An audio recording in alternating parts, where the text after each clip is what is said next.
Good afternoon. My name is Terry Benjamin, and this is the Unapologetic Amateur Looking for Experts podcast. Most of the time you see me here with Ruby Shivers. She will not be here today, but definitely she will be here in spirit. So, hello, Ruby. How you doing out there? Looking forward to having you with me next week. Also, I want to give a special shout out to Sheila Brown Bird, who is the producer of this particular program. And really, today what we're going to do is that we're going to really honor the fact that April is National Poetry Month. And what better guest to have than a poet? And he's a poet, a friend of mine, and he has a book out, and he's going to read from his particular book. And this is appropriate because it's always good to read a poet's work, but it's even better to hear him read his own work because you get a sense of what he was really thinking about. As we do in the tradition of Ruby Shivers, we always read the bio. So I'm going to do that right now. Okay, it says here, the author is a poet writing from a creative perspective. His passion over several years has been interacting with nature's scenery and people, from teaching Sunday school to becoming a mediator trainer. Inspired by words of wisdom deep within, Ronald C. McCrae seeks to build upon those intuitive conversations that levels out the emotion of understanding, the organic flavors of life, seeing colors through an array of images where life comes alive. These elements are what encourages the ability to look beyond what we cerebrate, sensate, and see, an artistic vision. And here today with me is Ron C. McCrae. Welcome, my brother.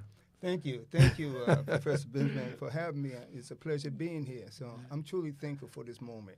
Yeah, but you know, it's so funny. When I thought about the fact that it's April Poetry Month, right, I couldn't think of anybody better to be here with me.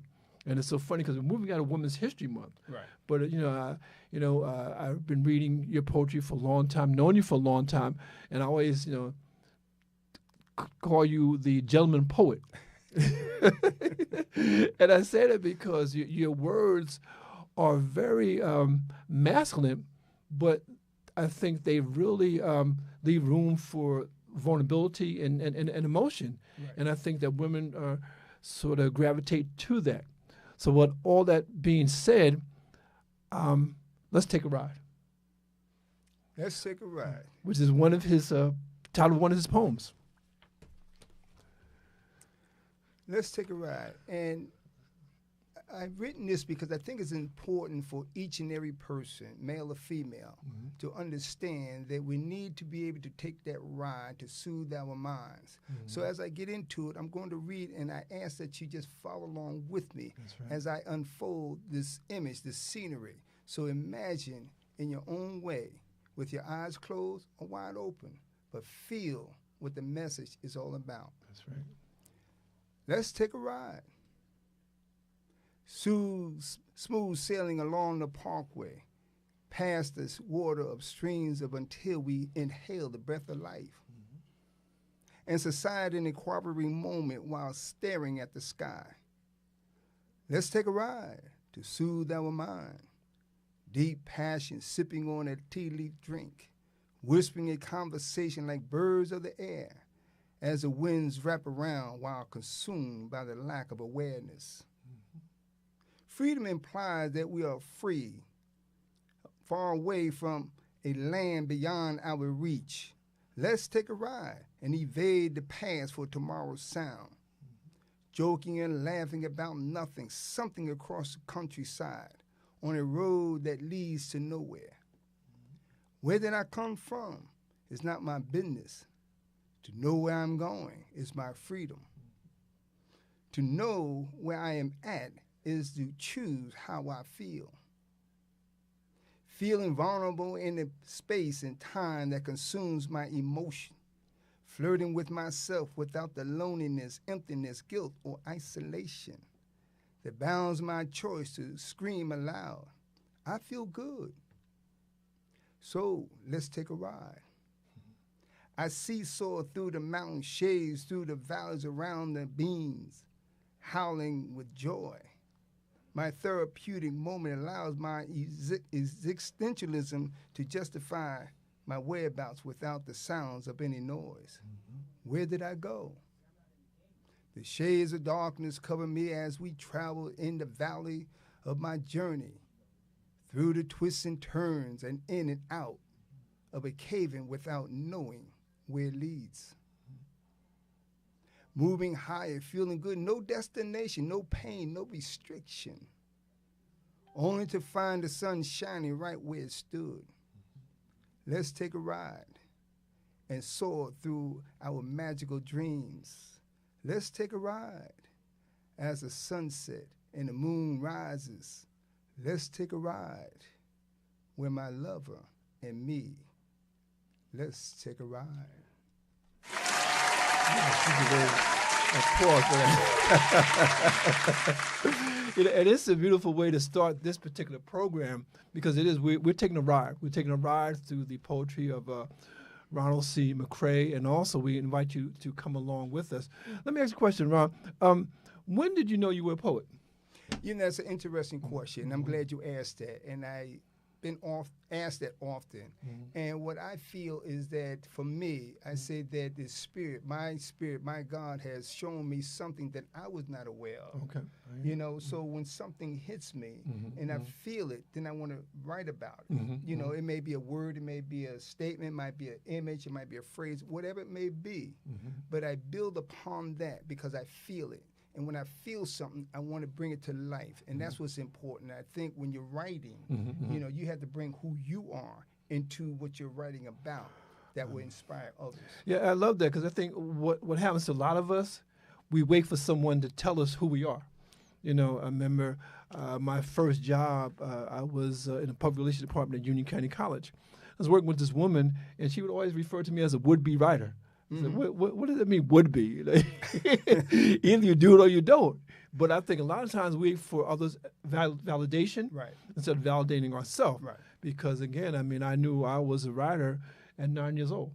So I told my mom I want to be a writer, and that's all I wanted to be. But sometimes we wait for people to validate us to the point where we don't do what, like you said, everything within us is saying to do this thing. You know, in the words of the immortal rap poet Busta Rhymes, don't talk about it, be about it. Absolutely. And as you be about it, yeah, you can get more ideas, you get more visions and that kind of thing. And then what happens if you're really about it, you're going to get to a point where you have your own book. Absolutely. So how did this come about? What made you decide to collect these particular poems in this particular book? Well, you know, how that came about, even with the title itself, We See Colors. And as I always explain, seeing colors is not the shades of colors, but it's the mindset and how you think, what you see, what you bring to life, no matter what it is. We see colors. When you look around, you may see the colors of nature, life, somebody, but we see colors. So I think that is so important to expound on your own thinking and how you think, not so much of thinking closed-minded, but think with an open mind. Have a vision so you can see far beyond your own imagination. And I think it will start to unfold how I became about this title, We See Colors. Yeah, but also I think, again, what you did is beautiful, is that you not only define yourself as a poet, you made it real for people who really need to see something. I know as a writer, most of the time I'm in my head and I see things, and for me, it's a done deal. But I think for many people, they have to see before they believe it. Now, with you and I, we believe it before we see it. But for the average person, they have to see something concrete. You know, you have a book. You have a book out that makes you a writer. That's right. You have a novel out that makes you a novelist. You know, you have a movie out that makes you a movie maker. But the thing is, it begins with a vision. And like I said, we're coming out of Women's History Month, but we don't ever want to leave the women behind because as far as I'm concerned, these are the people that have encouraged me, whether it be my mother, my sister, my daughters. They've always have been encouraging to me, and a lot of times they would allow me to indulge myself in my love of poetry and writing, because when we're coming up to the 50s, that wasn't a very masculine thing to do. That's right. That's right. And when you grow up, you want to do other things that sort of validate your manhood, and poetry wasn't one of those things until it became hip to be a poet. But again, going back to Women's History Month and coming to National Poetry Month, you have a poem that I think would be appropriate for Women's History Month. And that poem is Kate's Vintage Clothes. Absolutely. And I was inspired. There's a young lady who has a business, and she has a lot of the clothing that she has sent around, women, but she has male too. And so as I visit a couple of times, one of the things I expressed to her about women, for me, I think it's classy. That's right. And that is right. to see the vintage from our history, our past.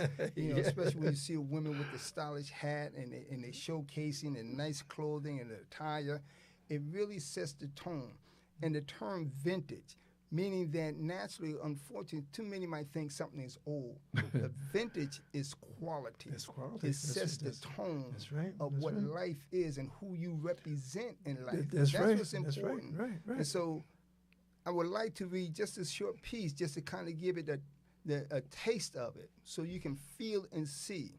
And so I say this to all women, young, middle, and old, doesn't matter.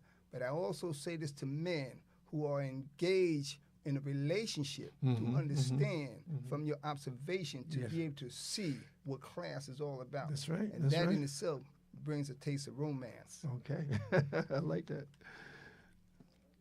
Kate's Vintage Clothes. Where stylish, fashionable, unique, yet classy clothing is inspiring. To the grown and sexy, mature, a unique image of its own. Kate's Vintage brings history into the future for women. And men who know how to sculpture the essence of romance at a time when the embellishment empowers the mind and shades of color speak silent words that only the looker understands the language.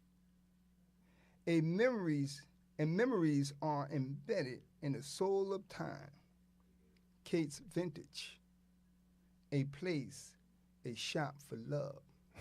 So here, in short, I love that. I think that is so enticing to be able to say to your ladies to say to yourself, this is who I am. That's you right. walk with style, you walk with class. So that in itself says a lot. Yeah, and I like you say that, when I think of something that's vintage, I think it's something that's seasoned, Right. And again, I think in this country, this culture, we don't always value our older sisters, but these are the sisters that are seasoned. Absolutely. These are the sisters that have come a long way. Absolutely. And they haven't been given their due. I look at my mother, I look at my grandmother, and I see women who have really come a mighty long way. And they need to be not only appreciated, but they need to be celebrated. And I think that poem, because it talks about what is vintage, what is old, but what is new in the sense that we can learn something from it. Absolutely. So I appreciate that particular poem. Absolutely. And I think a lot of times, when we see women not being appreciated, it seems like a lot of times they're frowning. They're not happy. They're frowning and whatnot. And I like to think that we as men, especially we as brothers, especially we as creative men, especially we as poets and songwriters, maybe we can take that frown and that we can turn it into a smile. Absolutely. And I think you have a poem in your book that really addresses that. And the title of that poem is "Can I Borrow Your Sunshine?" What is that about? Absolutely, and I'm glad you brought that up because it ties right into what you were just presenting. And it's all about, in a lot of ways, what you express. Although on the inside you may be feeling and thinking one way, but your outward expression showcase what you are thinking and feeling on the inside. That's right. So that's right. Can I Borrow Your Sunshine? How that came about is the fact that you see so many. And here, this is not direct, and I'm not pointing directly at women, but it's interesting because it could work both ways. That's right, it could. But when I wrote this, it was centered around from my view each time, or for the most part, you know, you see a lady, you see a sister, and you say, hello, how you doing? And it's always that grudging looking expression and whatnot. Like, they're not sure how they're going to respond, right? And so here, let me read this. And this is interesting because if you think about the sun, because if you didn't have no sunshine, you'd be mad. That's right. That's right. But here, can I borrow your sunshine? You're not using it, so why waste good energy on a bad attitude? The sun brings peace, love, and joy. You bring sadness, frustration, stress, and toil. The lack of adaptation was a home of transformation. So, can I borrow your sunshine? Yes, yes, yes. Where the warmth that is shared brings light without glare, a distortion that surrounds the oculars of my vision, or a burden that's not fair. To who and why do I owe you for the slump you lay in because of a bad attitude? You don't need it. You're not using it. It was a gift, but you are too nasty to keep it. So, can I borrow it until you change your ways? Yes, I like that very, very much. Because I think one of the things that we have to realize, and it's been said in many different ways, that sometimes we have to encourage ourselves. Sometimes, you know, maybe the sky may be gloomy, maybe the season of our life is not what we want it to be, but we have to find something inside ourselves to move on. Absolutely. What we have to do, you know. Absolutely. You know, we talk about different seasons, Right. and now we talk about different seasons of life. Right. How would you describe the season that we're in right now? What would you? This we're going through a lot of stuff, you know. It's a season, and I believe, because I'm optimistic, that we're going to get past this. Right. But how would you describe the season that we're in right now? The season that we're in right now is really a focus on a vision or distraction. Okay. And see, and what I mean by that, the vision is, for example, you can see life in an array of various areas and energy. Okay. Or you can look at it as a distraction and get stuck based on the negativity that's taking place in this culture and in this season right now. Yes. But the season, as we know by nature, which is spring, okay, the blossom of flowers, the trees sway, the sun shine, the clouds bring shade, the rain brings water, et cetera, et cetera. And the energy that each one of us sees wants to get out and embrace it. That's right. That's okay, right. You want to be seen, but do you really embrace it? And that's what brings the joy and love and the romance, because understanding what spring in this season is all about. So again, from the previous, what I indicated about the sunshine and your attitude, the season of spring changes all that. But it's the mindset of each individual to see it, to feel it, to believe it, and to know it. Yeah, I like that. You know, and it reminds me, when you talk about seasons, I recall the song by Gil Scott-Heron. It talks about winter in America. Right. And he talks about winter in America being a time where things are at their lowest. Things are at their worst. But we realize that, you know, it is a season. And he talks about winter. And in one of your poems that I think is very appropriate, you talk about a cold winter. So how does that relate to the whole discussion of seasons? How that relates to, because as we know, in this country, at least in this part of the country, there are 4 seasons. You have fall, spring, summer, winter. That's right. That's right. And here with winter, which is a season, a season, how depends on how one interprets the season. Many says it's too cold. I'm not getting out there. I'm not doing this. So in a lot of ways, it can bring a negativity. But when you really sit back and think about the winter, it really brings a harmonious moment to rethink, to hibernate, to rest, to rejuvenate, and that's what's important. So even when I wrote that one, I found that moment of my thinking to get inside of what is winter, because too often you hear the negative side. And so here, if I may, let me see.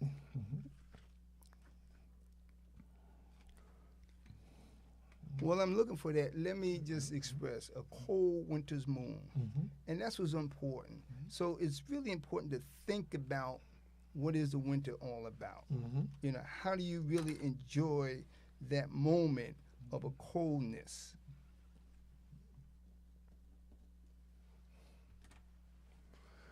Yeah, because again, that's a situation where, you know, some people like winter. I personally, you know, I call myself a summer baby. I was born in August, and so I like the warm weather.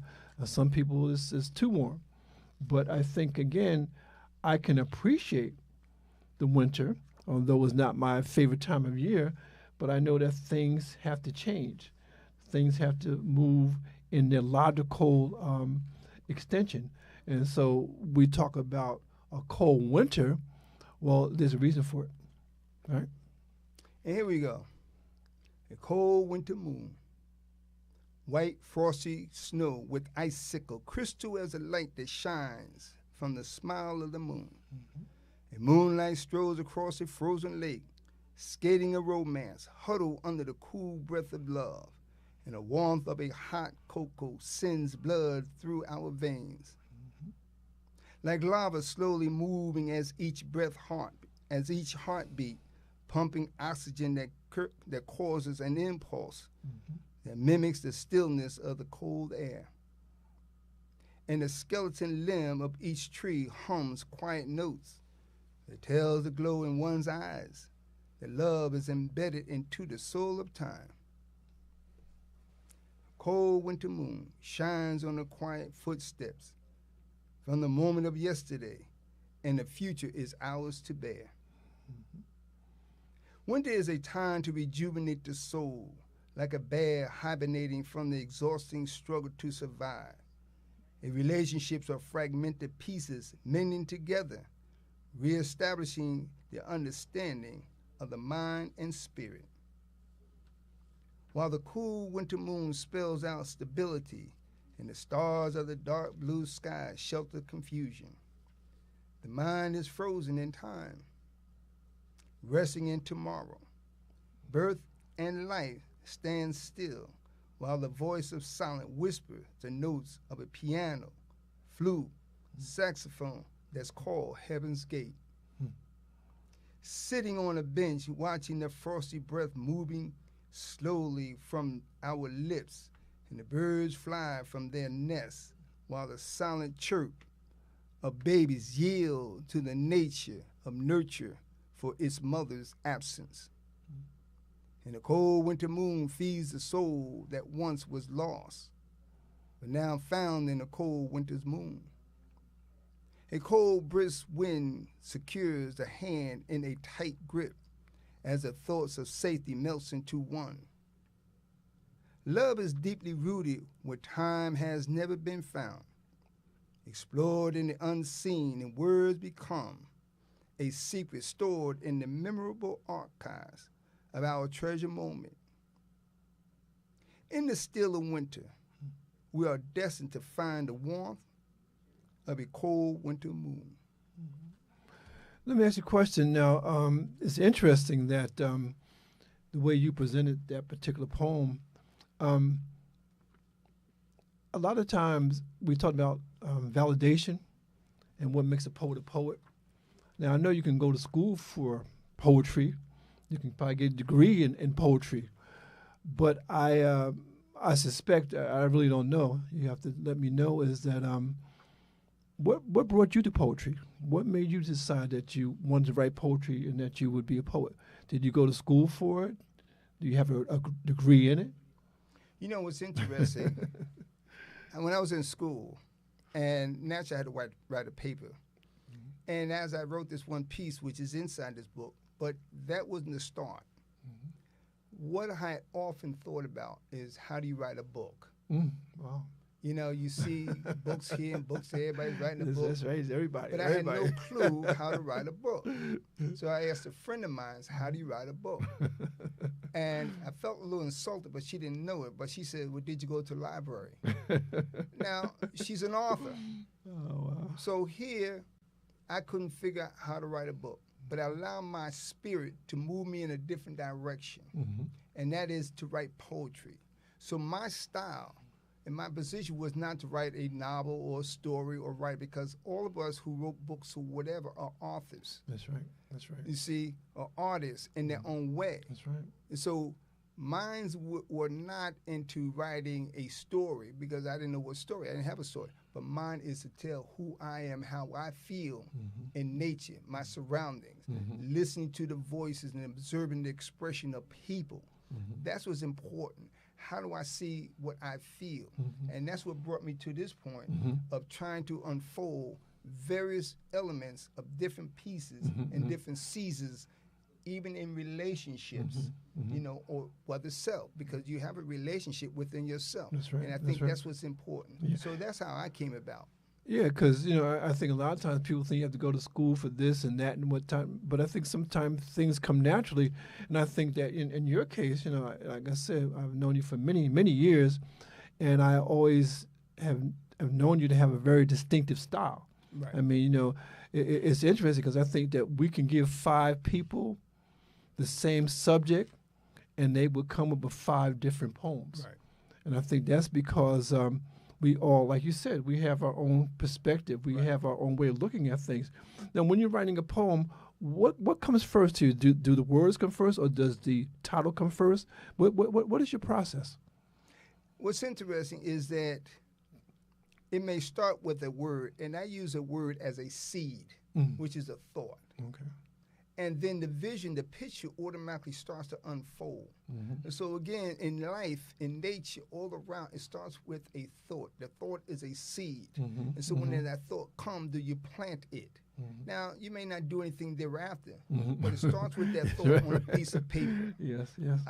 It doesn't matter if you say jelly bean and then walk away. Yes, yes. But rest assured, it's going to grow in you. Now you have to start to cultivate that thought.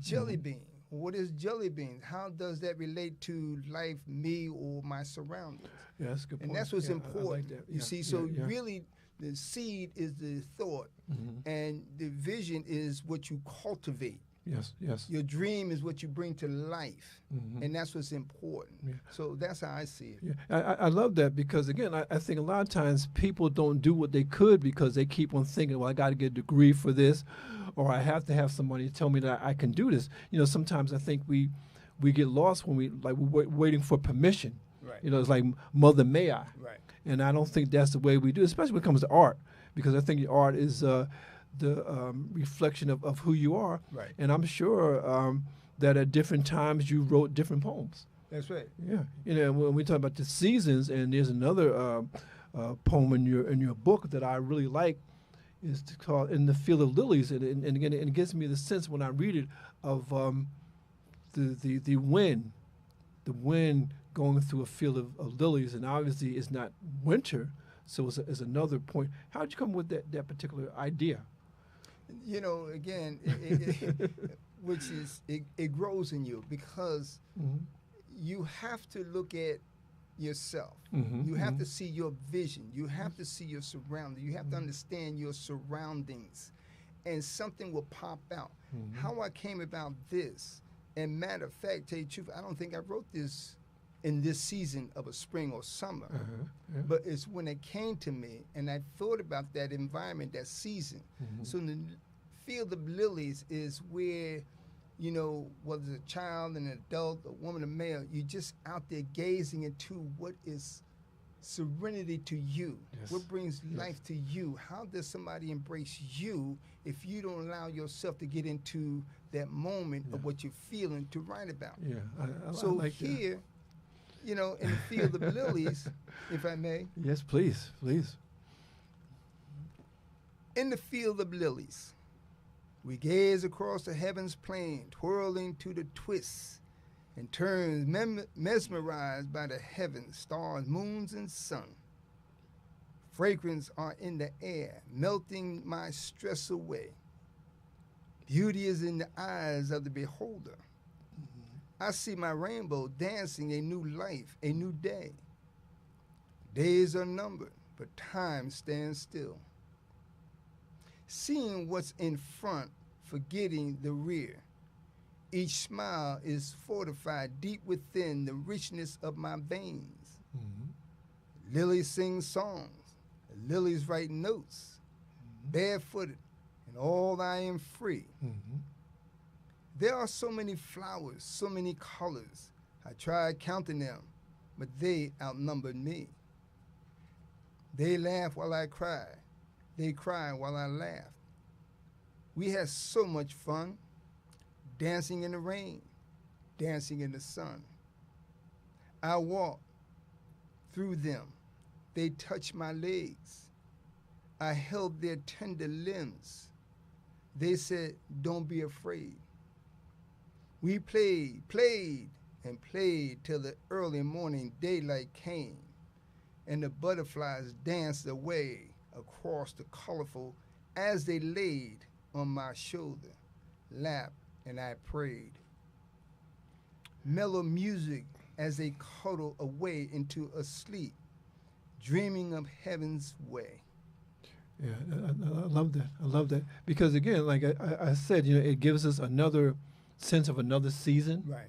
And then it's very reflective because I think that people can relate. I think one of the things about art, and especially your art, is that you really have been able to write poetry that relates beyond the black experience, Right. to the point that it becomes a human experience. I mean, you're a black man, Right. and you're never going to get away from that. But I think what we want to do is we want to become universal in the sense that, Right. what we write is a part of our human experience. Are you ever offended to be called a black poet? You ever take offense with that? Okay. I'm not offended if somebody identify me as being black, because the reality is, without you, Okay. nothing matters. Okay. Without each individual all around us, every human being, black, white, or indifferent, we see colors. That's right. We do. Take away those colors, and then you answer the question, what do I see? Yeah, well, that's a beautiful thing because a lot of times, I don't want to get into labels. I mean, he's a white writer, black writer, and that's okay for marketing purposes. But I think in terms of our humanity, a poet is a poet. A poet speaks from his or her vision. It speaks from him or her culture. But in the final analysis, I think that the more we share poetry, and this month is about that. The more we share poetry, I think the more we grow. I always make, for some reason, I like to make little tasks for myself. And this month, Ron, I'm thinking about it. And I started today, so I got to really go forward with it. And I'm going to, I think this month has like 30 days. So I'm doing a poem a day. Okay, I'm doing a poem a day. So on my Facebook page, Terry Benjamin, you're going to find a poem. And this day, I decided with day one, poem number one, is a poem by Langston Hughes called Mother to Son. One of my favorite poems, and a poem that has a history. And the poem's history is the fact that it was read by a playwright named Lorraine Hansberry.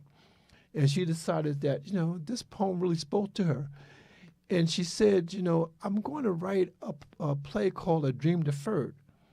She said, well, no, maybe I'll change that. Maybe I'll call this poem A Raisin in the Sun.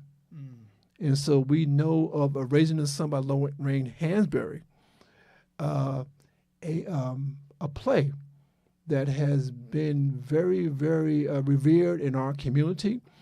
And a little something else about that play.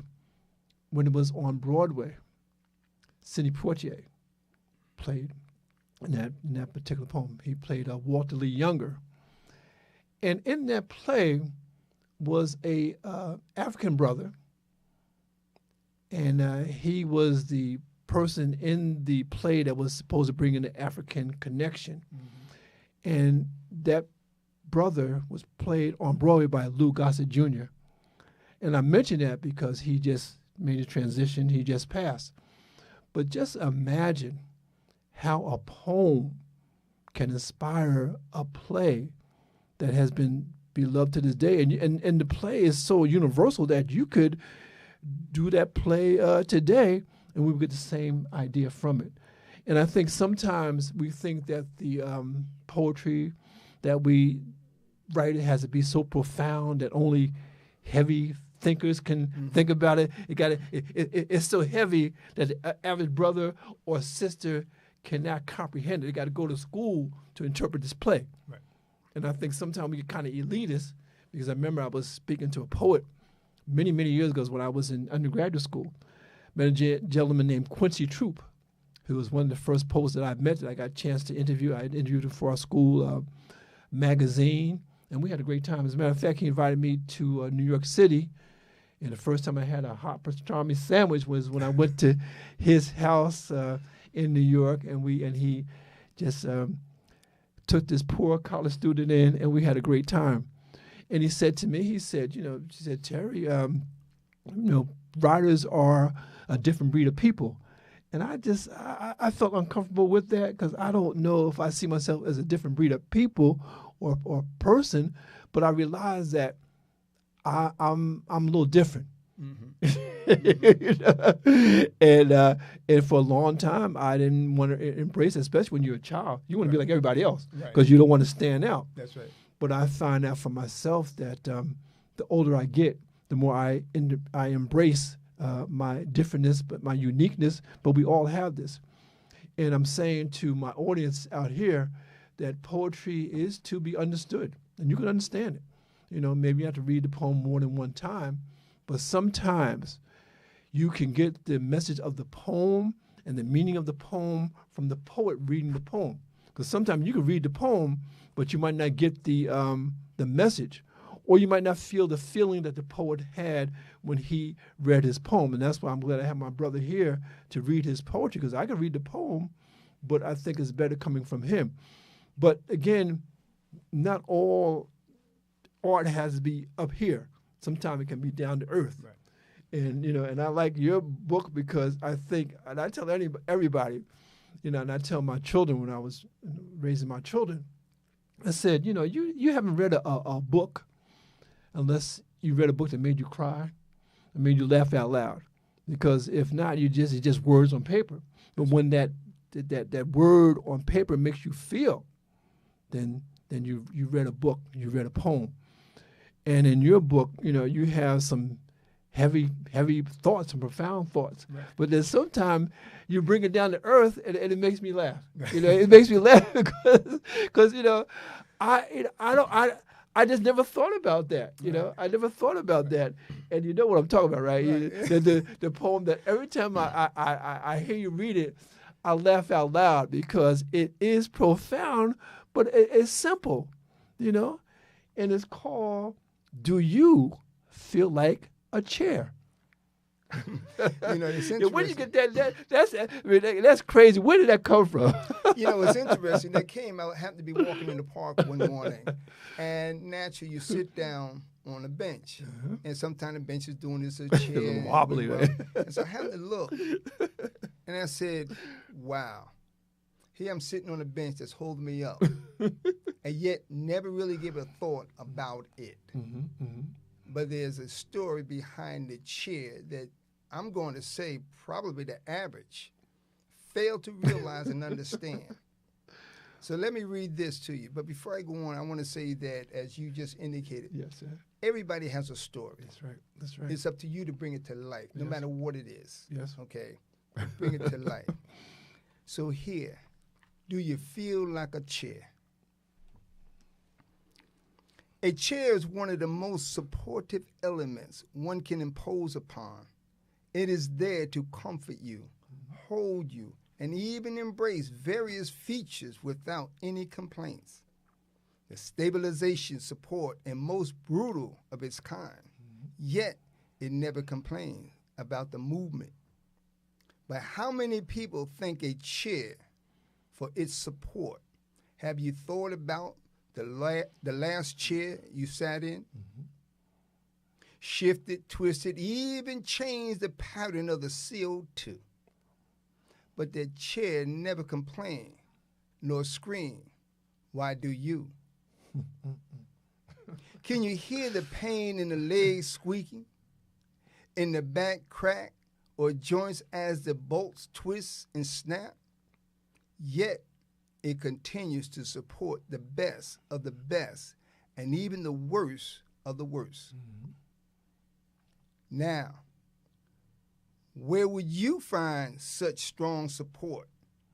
You get up, you kick it, you shove it, you push it, turn it over, stand on it, yet you're never giving a thought as to the cause of your lack of concern for the very chair that supported you. And you never said thank you for all that it stands for and done. Have you? Or thought about restoring it, painting, tightening the bolts, covering it up from the harsh weather, caring for it, respecting it as it is, was one of your own, and did you just take for granted that it's there just because you think it should? What would you do if that chair jumped on you, sat on you, twisted its leg in you, passed gas without saying, excuse me, pardon me, for the lack of awareness? I took you for granted as you did me. Maybe I'll just stand on your rack, rock you, push and over pick you up, throw you down, jump on you, and toss you around and around. See how you feel when you're thrown to the ground. Do you feel like a chair? Yes, that caused applause. And it's so funny because I think with a poem like that, I remember I read it, and I read it a few times, because again, I think with poetry, it's what's said, but it's also what you bring away from it. That's right. Because when you talk about a chair that we take for granted, the chair we're sitting in right now, exactly, holding us up. Exactly. But I think we take that for granted, and I take it to another level in terms of I talk about people who have supported us, people who has held us up. I mean, we're here in this studio because there was someone who decided they had an idea and a vision for this studio. And I have to go to my co-host, who's not with us today, but she came up with the idea for this program. And she called it Unapologetic Amateur, Looking for Experts. And that's author Ruby Williams-Shiver. And she came up with this idea, and this became a platform for her ideas, but also the ideas of others. And so I think we have to understand that we have support, and we have to acknowledge the support to the point where, you know, we acknowledge our debt to the people who have come before us. We always like to say that we build our legacy on the shoulders of giants. And whether the giants be Lorraine Hansberry or Langston Hughes or any of the many poets that we could talk about, that we could read and still appreciate, you know, but it all comes with a foundation. That's right. It comes with a support. And again, a lot of times we take that support for granted, but I want to thank you for letting us to see some of the profoundness in just simple things, you know? And I don't know if this is what you had in mind when you wrote the poem, but this is what I got out of it, you know? And that's important. Even what you just shared just now, which is so important that so many forget, just like the chair. Mm-hmm. How did you get where you are at? That's right. Somebody lifted you up. Somebody held you for the opportunity. And that's what's important. They did. But see, it's too many that rose up and then treat you like a chair and kick you down to the ground and will now open up the door for opportunity for you.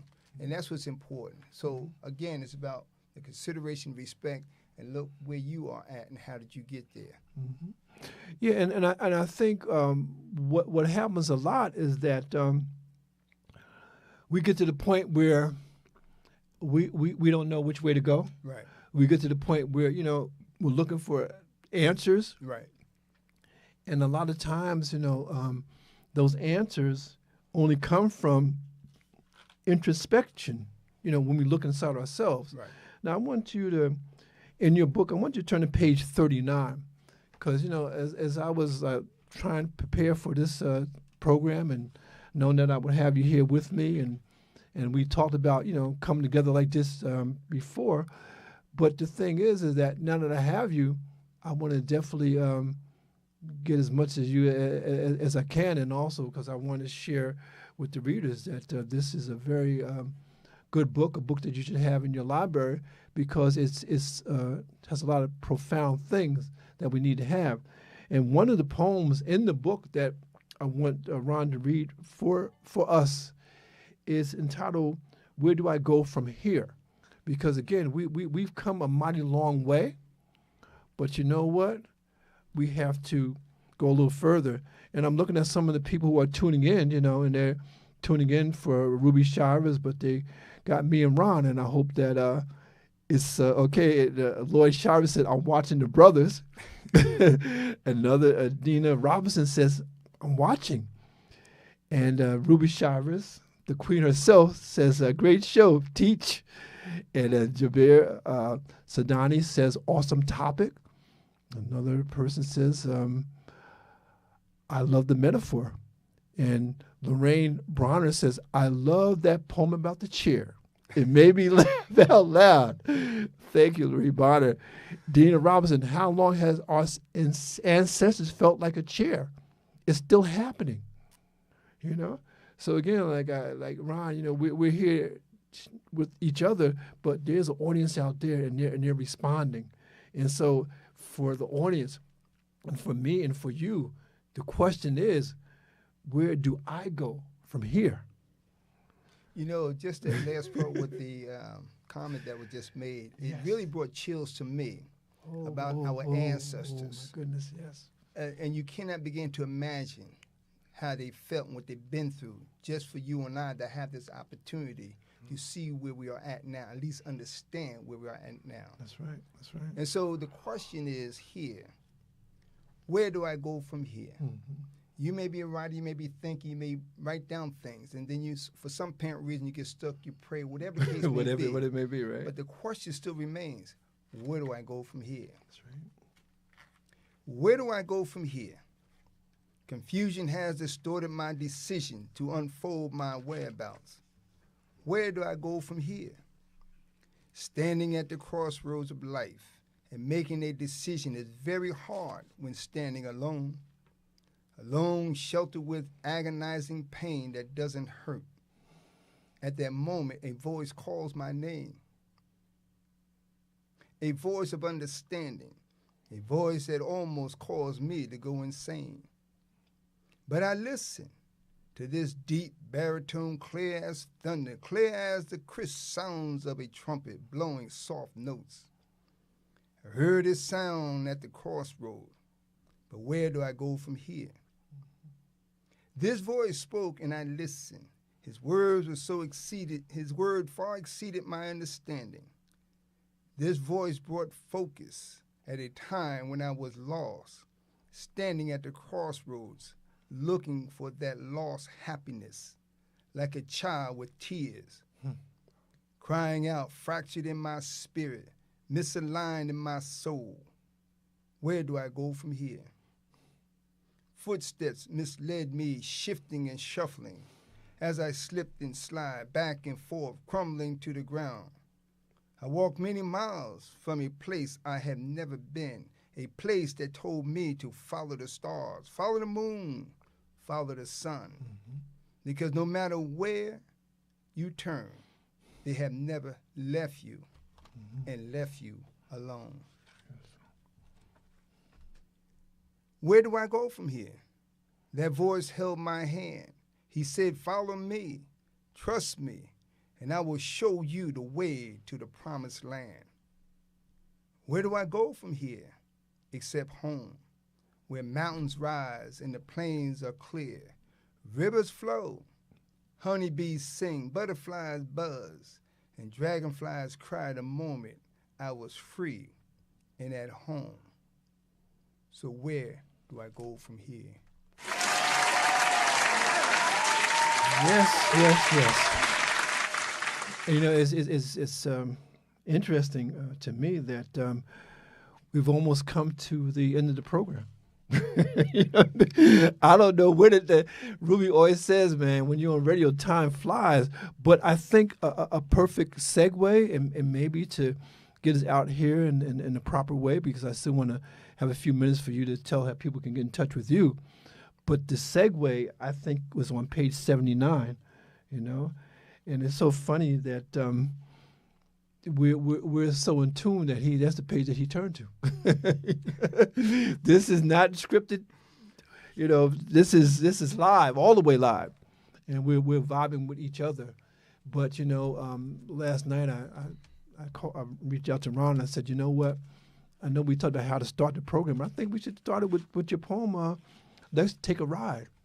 And as I sit with you right now, I realize that, you know, when you take a ride, you get on the road. And it's so funny because this program has been very organic and very creative, because I didn't know where we would go with the poems. I had some idea, but I think it's more appropriate and timely that we, in much of our time together, by talking about the road. And on page 79 of your book, there's a poem that I think is more than appropriate at this particular time. It's called The Road to Freedom. A Road to Freedom. And it continues based on the last poem I read, if you tie that into your vision. Mm-hmm. Mm-hmm. So here, let me read this. Road to Freedom. The road to freedom is a pathway through tumultuous times. Sitting silent, you create a violation of your own rights and incarcerate your voice to be heard. Many have died so that the future would shine, and the light would so vastly gleam like stars in the universe. Words of their souls would echo in the ears of time, where all hope is brought to a place of serenity. The right to freedom is not in the hands of violent rioting without a cause, without the understanding of its purpose, and without a result. What is the conclusion to the disaster at the hands of destruction? Had you brought forth once the clouds, the blindness had moved, and the ignorance had faced the mirror of guilt? Where do you stand, and whose space lies in ruin when you return to the place that once was? Who do you blame when standing in the cold and no place to lay your head or feel the mouth of the innocent? Feed the mouth of the innocent, and the screaming tears are not heard where the winds blow no more. Wake up, a cold day in summer, where the blistering heat beats down on the souls of non-thinkers, and your hands have not repeat the benefit of calluses because of the lack of an academic foundation. Who do you blame? You are treated the way you think. Acting partially is his name. Character is his shame. And yet you feel so proud to be pulled in and sleep behind the cold bars, eating not when you want to, or peeping out the window far in a sniffle of air.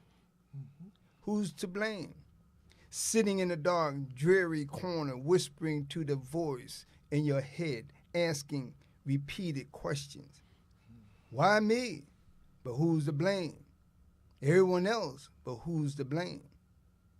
It is so easy to tear down, but where is the intellectual thought to build up and connect to your brother and sister as their keeper of a house not divided, but a house with wisdom and knowledge, caring for each other's business, watching the children grow up in a safe and healthy environment without a doomsday of Sodom and Gomorrah.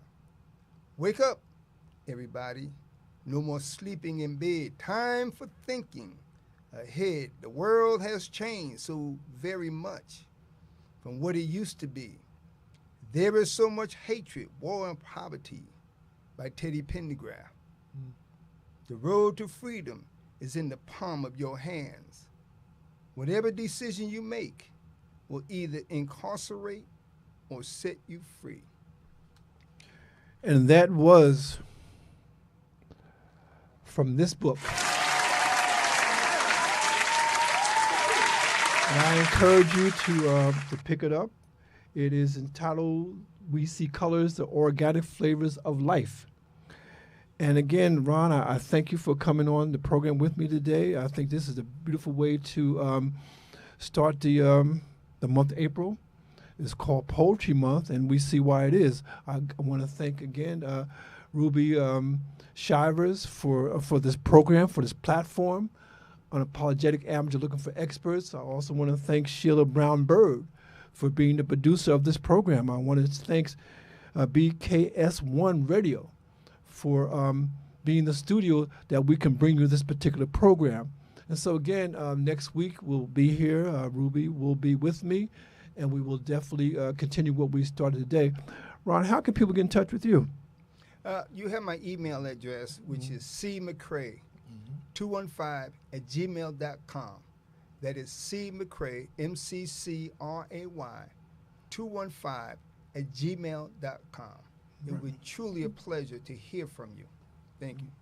And again, you know, the book is We See Colors, the Organic Flavor of Life, and poems by Ronald C. McCray. And also, there is a companion a book with that. It's called A Pathway Through Life Journeys. Could you briefly speak about this particular book? Yes, just in short, it's a journal that you write your own notes, but I started out by indicating a pathway through life.